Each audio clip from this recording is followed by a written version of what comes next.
It's not every day we get to hang out with royalty, but the world's youngest queen, Her Majesty Queen Rania of Jordan, is back in the U.S. after a 2-year absence. She recently played host to both First Lady Laura Bush and former President Bill Clinton on their visits to Jordan. Your Majesty, Queen Rania, good morning. Nice to see you. It's nice to see you. It's great to be back. Well, it really has been a while. It's a pleasure to have you, as always. Thank and tell me, you haven't been back to the States for 2 years. Just under 2 years, yeah. And during that time, I had my baby. Who was Congratulations. Thank you very much. Your fourth. He's my fourth, and he's 4 months old today, so it's been an eventful year for me. It's hard to believe, I think, that you and your husband, King Abdullah of Jordan, took the throne 6 years ago. What, in retrospect, has been the most challenging part for you as queen? Well, you know, it's been 6 years ago, as you say, but it really feels like 20. So much has happened in the world ever since. We've had early on the uprising in Palestine, and then there was 9/11, as you know, and then there was the war in Iraq. But throughout that time, I think Jordan remained very steadfast in its progress. At the very beginning, my husband defined his vision for Jordan. He wanted economic, political, and social reform for our country. He wanted to overhaul the educational system. He wanted to have more empowerment for women.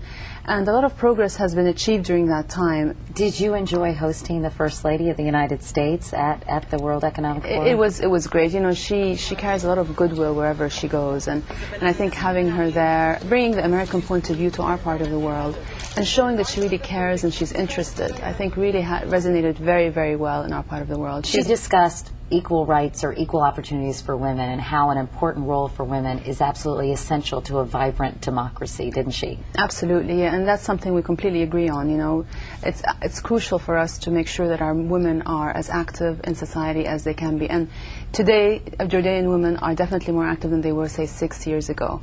So progress is being made, but we're still not there yet. There's still a lot of cultural stereotypes, I would say, that have to be changed. And are they social stereotypes, attitudes, though, or are there some women, Your Majesty, who don't want to progress, who'd rather stay in more traditional roles, who feel very strongly about that? Well, you know, if some women feel that way, then that's their choice. But our job is to give them that choice. So if a woman wants to go out and work and wants to be active, whether it's on the political level or in the private sector, for instance, she should have that opportunity to do that. Your country, your husband, King Abdullah, and you have really been sort of a bridge, I think, between the United States and much of the Arab world.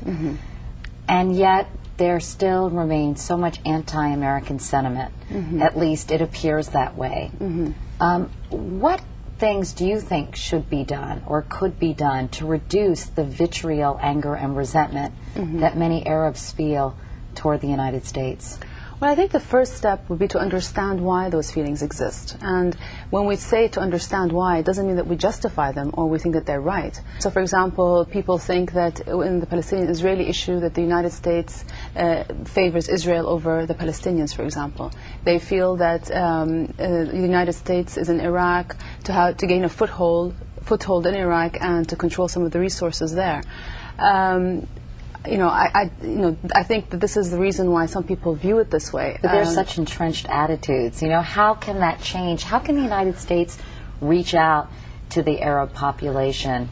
Understanding that these are the reasons why these feelings exist, I think it's very important to reach out and to try to explain the U.S. point of view. For example, when Mrs. Laura Bush the First Lady came to Jordan, she was received so well. We visited school together and we looked at some of the programs that they're applying in these schools, and these were a joint effort between the U.S. and Jordan.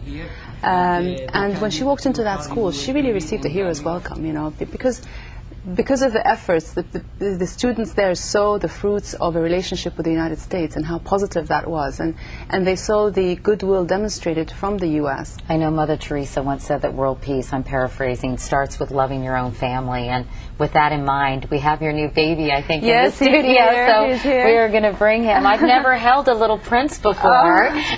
There's my little baby. Hi, this is Prince Hashim. This is Hashim. This is Hashim. And he is, as you said, 4 months. I think he looks like your husband. What do you think? He looks exactly like my husband. He was born on his birthday. Oh, really? Which saved me having to buy him a birthday present, by the way. Yes, I think that's plenty of work, right? Happy birthday, honey. This is your present. Exactly.